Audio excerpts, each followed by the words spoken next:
Hello and welcome or welcome back. I'm Bo. And I'm Win.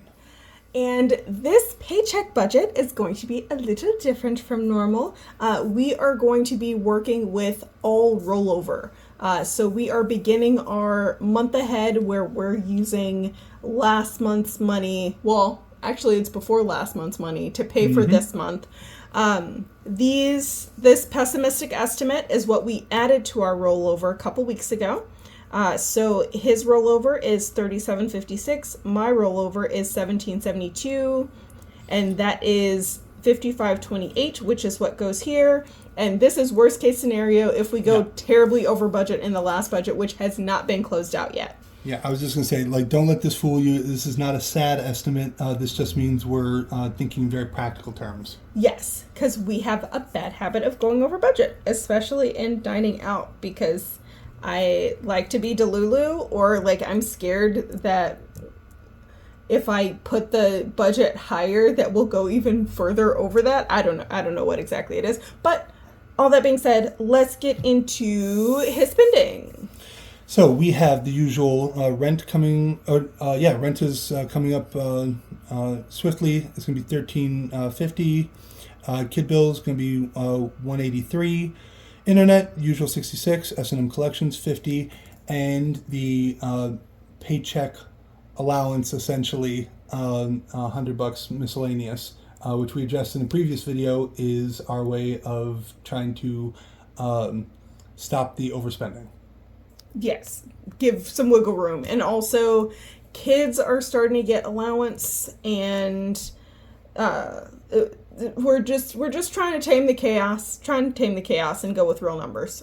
So that leaves him rolling over $2,007 to the next paycheck, because this entire month is going to be rollover funded and rollover only, except for $5 taken out of savings. So that brings his subtotal to $37.56, including what's being rolled over to the second paycheck. That $37.56 matches what he is planning to roll over. So that is fantastic. That leaves $1,772. Where have we seen that number?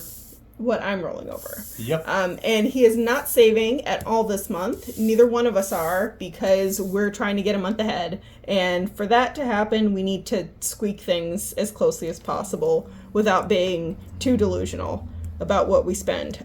So her monthly bills, my monthly bills, $40. His debt is going to get $167. Thank you. I love you. Dining out is getting $100 because we are trying out a possible wedding venue.